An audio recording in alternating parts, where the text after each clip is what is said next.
Hi hello everyone.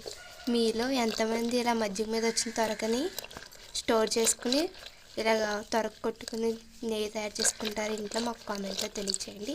మేమైతే ఇలాగే తయారు చేసుకుంటాం. ఇలాగ వెన్నని చిలుక్కుని దాన్ని కాచుకుని నెయ్యి అయితే తయారు చేసుకుంటామండి. ఇదిగోండి దగ్గరికి వచ్చేసింది వెన్న అయితే.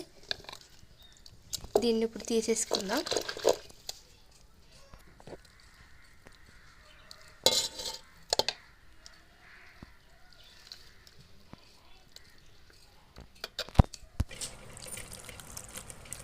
ఇలా వాటర్ వేసి మళ్ళీ ఒకసారి క్లియర్గా కడుక్కొని దీంట్లో డస్ట్ ఏమైనా ఉంటే బయటకు వచ్చేది.